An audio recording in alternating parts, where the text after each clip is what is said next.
We have gathered here with Grandfather, our Creator, the ones who fly, the ones who crawl, the ones who swim, the ones who walk on 4 legs, and those beautiful spirits, those who have fetal alcohol syndrome and fetal alcohol-related conditions, who have come to Earth as volunteers to teach us what we need to heal in our community. Hello, I'm Carolyn Jones with the Washington State Department of Social and Health Services. Our mission is to help people achieve safe, secure, healthy, and self-sufficient lives. From time to time, we bring you information that's pivotal to quality of life issues in your community. Today, we are joined by Carolyn Hartness and Julie Gilo. Carolyn Hartness is the co-author with Dr. Robin Ledoux of a wonderful new series entitled Journey Through the Healing Circle that deals with the issue of fetal alcohol syndrome in children.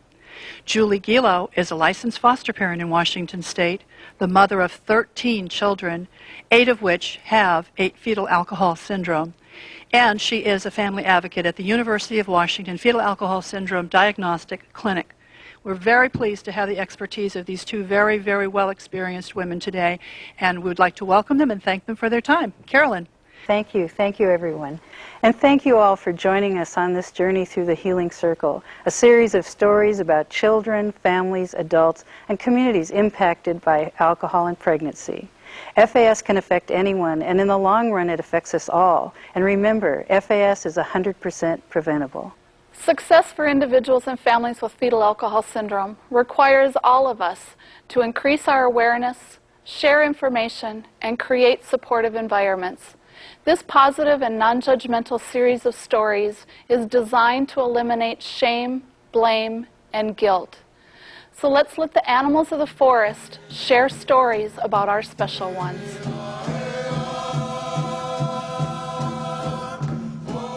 Hello, my relatives. Today I'm going to tell you a story about a small fox known as Stays in the Moment. Stays in the Moment was very special. She did not look like other foxes, nor did she look like her brother or sister. Her eyes were tiny and spaced wide on either side of her nose. The area between her nose and upper lip was long and smooth. When she was first born, Stays in the Moment slept very little. She whimpered, fussed, and yelped all night, no matter what her mother did to soothe her. Oh, dear little one, go to sleep now. Your brother and sister are both fast asleep. You need your rest, too. Unlike her brother and sister who would eat anything their parents would put before them, Stays in the Moment didn't seem hungry or interested in food.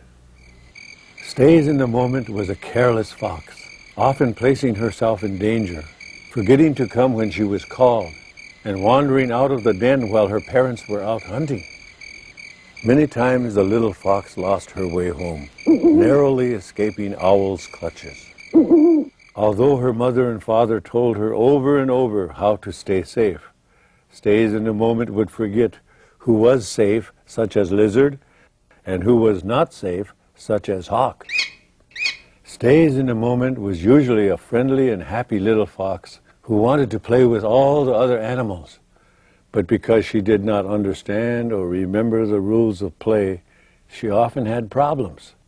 She could not run as fast, jump as high, or roll and tumble the way her brother and sister could, and her siblings often got upset with her, played tricks on her, or did things to get her in trouble. Ah! You stay away from our little fox!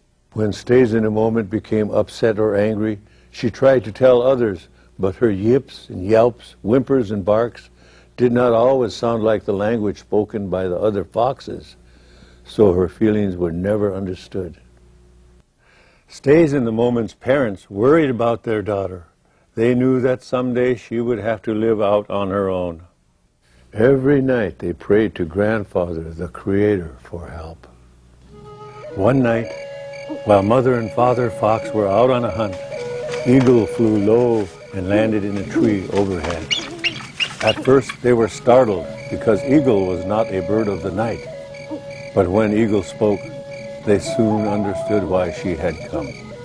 Dear foxes, your prayers have been heard. Grandfather, our Creator, has sent me to help you. I know that you are worried because your daughter stays in the moment, looks different, and has a hard time learning and staying safe like your other children. The Creator has heard you weep and wonder what you have done wrong as parents. I am here to tell you the truth. When you were pregnant, Mother Fox, you and Father Fox wandered down to the farm several times and ate grapes that had soured to the point that they contained alcohol.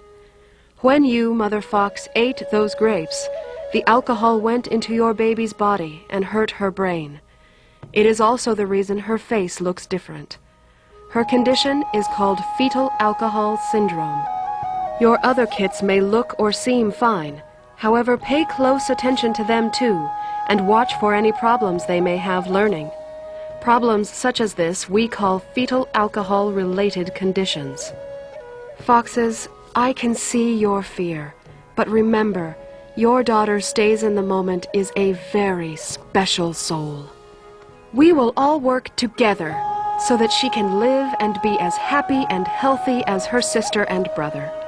She is a gift to teach us patience, respect, and love. No, you did not know this could happen. We know you both wanted healthy children, and that you are trying to be the best parents possible. I am here to help you reach this goal. I am going to send you to a wonderful healer who lives deep in the woods. He sits at the north of a medicine wheel, a healing circle. He has gathered together many helpers that will assist you in understanding your daughter. They will teach you what to do to help her be her best. Trust in these helpers. I will return as often as you need. Just send your prayers to Grandfather, our Creator, and I will come. Following Eagle's directions, Mother and Father Fox took Stays in the Moment with them, and soon found themselves in a tiny forest clearing. Suddenly, out from behind an ancient snag dashed a small, fluffy-tailed brown squirrel. She ran up and down, chattering loudly until she finally stopped in front of the foxes and flicked her tail side to side. I hear you're looking for help for your daughter. I'd be glad to lead you to the circle of healers. Follow me, follow me, follow me. Yes, yes, yes, follow me. The foxes eagerly followed Squirrel down the trail that led to the medicine wheel, the healing center for all the animals in the forest. When they arrived, they saw a glowing fire in a circle of stones. The stones represented the knowledge of the ancient ones and the ones to come. Seated on a large stump inside the circle to the north was Raven, emanating enormous power, wisdom, and kindness. Squirrel introduced them. There. Yes, yes, yes. There is Dr. Raven. Dr. Raven slowly rose and greeted them by holding out his coal-black wings. Raven smiled broadly and motioned the foxes to enter the healing circle. Welcome, dear foxes. Gathered here today are all the ones who have come to help you and your daughter. Let me introduce them and tell you why they are important in this circle of healing and in your daughter's life. But first, make yourselves comfortable, for we have much to talk about. Father Fox sat down on Dr. Raven's right, Mother Fox sitting alongside him. Stays in a Moment seemed confused about what was happening and began squirming and fidgeting and yipping as other animals came to join the healing circle. Dr. Raven remained smiling and calm and greeted each new helper with affection and respect. The first to enter the circle was Owl, the psychologist. Owl's job was to help Father and Mother Fox understand how the alcohol might have hurt their daughter's brain. Owl asked many questions about the Fox's family life, their problems, and the successes that they had with their daughter, and what they felt as parents that they did well. Another of Owl's concerns was Mother and Father Fox's feelings about their daughter's condition. Next to be introduced was Rabbit, Owl's helper. Rabbit's job was to test Stays in a Moment to find out her strengths and skills and to measure what the little fox had learned so far in her life. The third helper was Kingfisher. Kingfisher listened to the way Stays in a Moment talked. From her speech patterns, he could understand how Stays in a Moment's brain worked, how she learned, and the types of help she would need to understand her everyday world. Next, Deer, the head teacher from the forest school where the little fox would soon be going, came forth. Deer's participation in the healing circle was important because teachers and parents worked together to be sure many of the lessons learned at school were also taught at home. Bear then came into the light of the fire and sat to the west. Bear scratched her back against a nearby pine tree and greeted the fox family warmly and patted Stays in a Moment on the head. The fox family liked Bear immediately. Before Dr. Raven could introduce Bear, she grinned and said, "Welcome, foxes. My job is to help you understand all that is said here and to walk with you on your healing path all through the life of your daughter. I was chosen for this honor because my cub sees no danger, has fetal alcohol syndrome too. My cub got her name because she has little fear and often makes choices that lead her into trouble. I too came to this healing circle as a concerned parent. When I first came for help, I was angry with myself for not being a better parent. I learned that all parents of our special children have these feelings. To my surprise, I found out I was a good parent, but I just needed to do things differently for this cub of mine, unlike her siblings. Now I know we need everyone in our forest community working together if we are to successfully care for our children." With that, Bear leaned back and smiled. It was now Squirrel's turn to talk. Well, well, well. Yes, yes, yes. Well, well, well. There are many gathered here today. Some of us you may have considered in other settings a danger to you and your children. However, the ones you meet here at the circle understand how special and fragile these children are and are here to work together to help you and your child.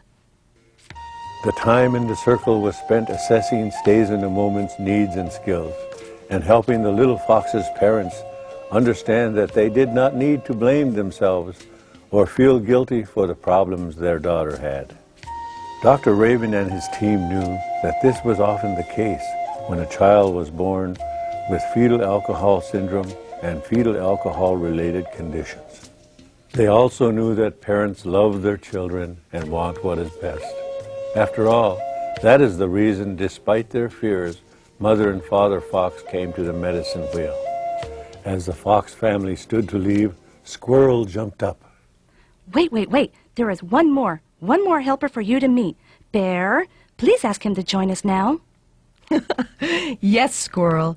Dear foxes, this is our good friend, Coyote.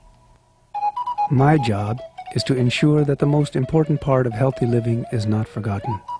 A balance between the physical, the emotional, and spiritual needs we all have keeps us healthy. You have heard about the first two. I am here to remind us that Stays in the Moment is a beautiful spirit who can teach us love, patience, and respect. Caring for her requires that we all work together to make the best possible life for our children, families, and everyone here in our forest. On this sometimes sad and perilous journey, remember to look for the joy and humor. Your daughter, if you pay close attention, will teach you about all of these.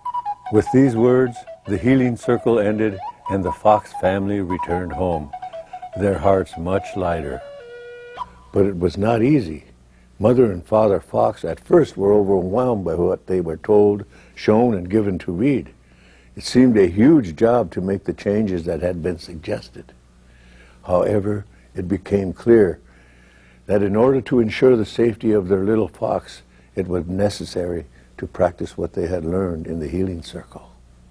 On a day when the foxes were having trouble with Stays in the Moment and her siblings, Coyote knowingly came to visit.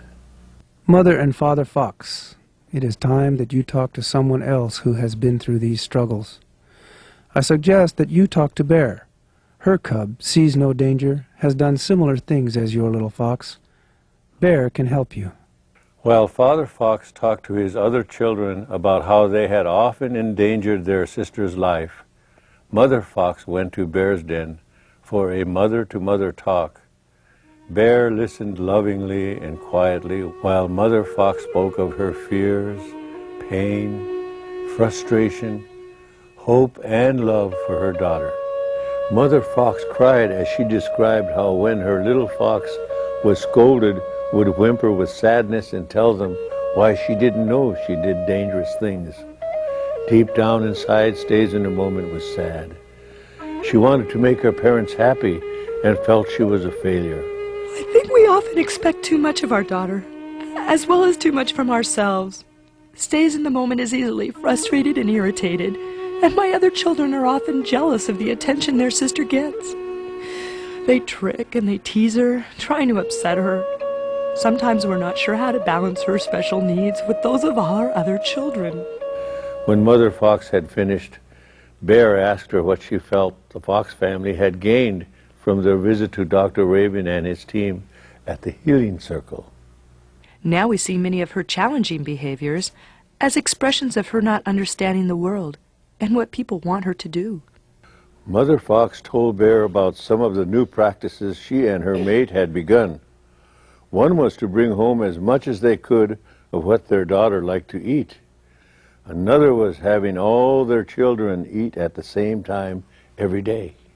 As a result, Stays in the Moment was doing better with her eating.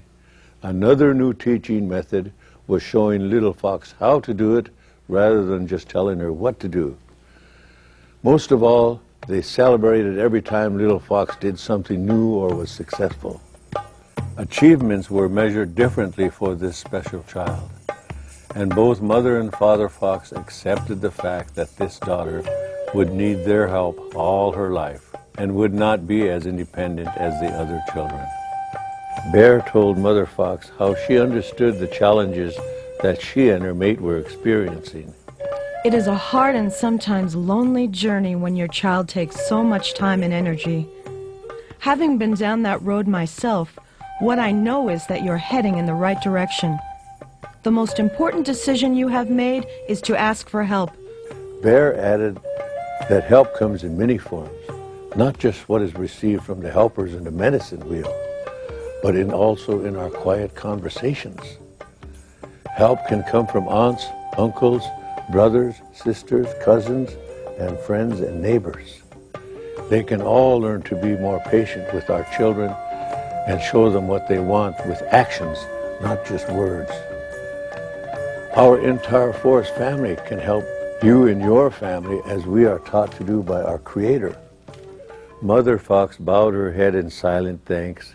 As she said goodbye and left Bear's den, Coyote appeared at her side. Love, respect, structure, and laughter. These are the keys. Go home, Mother Fox. Go and love your child. Share what Bear has told you with your mate and all of your children. Eagle, Raven, and the other helpers you have met are here to support you, as I am. Go now. Go and learn from your children. Call on us. We will answer. You know, Carolyn, as many times as I've watched these videos and listened to the stories, it still always amazes me how well the children did in these videos. For those of you in the audience who don't realize, most of the children that you've seen on this were alcohol or are alcohol affected. And the days of the taping, you know, we started taping at 10. We were there by 8. Started taping at 10, little break for lunch, couple potty breaks in and out.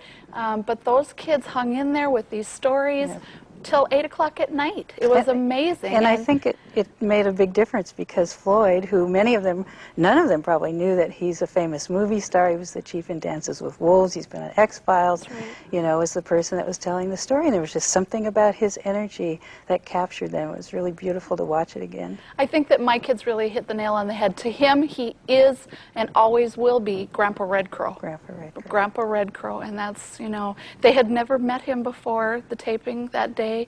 And yet they see him now on TV or in a picture, and it's, there's my grandpa, they say.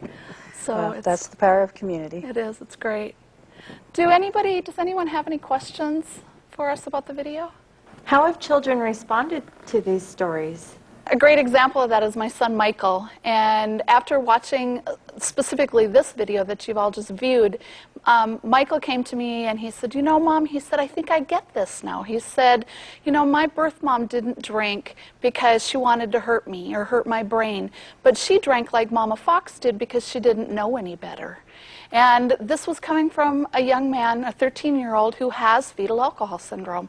So it then opened up the opportunity for a dialogue between him and I that I don't think we could have had without first, viewing this video. It gave us the opportunity to talk about alcoholism and the disease concept. It gave us the opportunity to talk about how oftentimes the disease gets in the way of values and, important relationships that we have, even with our own children. And it gave us the opportunity to talk about, that these moms don't drink because they want to hurt their babies, or because they're out there to purposefully harm, the developing brain. But oftentimes they drink because they can't stop, or they don't know they're pregnant, or they don't know that this is going to harm their baby, or all of those kinds of things. And I think that that's a pretty typical response with the younger children that have been able to view these videos. It really does give us the opportunity then as a family to have teaching opportunities. Did you have a question? I noticed that in the video that there were several professionals that worked with the FAS child and their family, and was wondering why that's so important to have that much attention for the fetal alcohol syndrome issue. That's a very important question. Even though no two people with the diagnosis of FAS present it the same, there is a definite need that the people that do the diagnosis be experts in their field, and that they all work together and represent these different disciplines to really help that child and family understand what they need to do. Some of the children are very troubled as far as their behavior. Other children don't have behavior problems but have a lot of cognitive problems, school problems, problems at home, problems socially. And when we bring all these people together, the speech pathologist, the clinical psychologist, the school psychologist, we have a pediatrician, all these people come together and really give the family and the child the information they need that will particularly help them with their situation.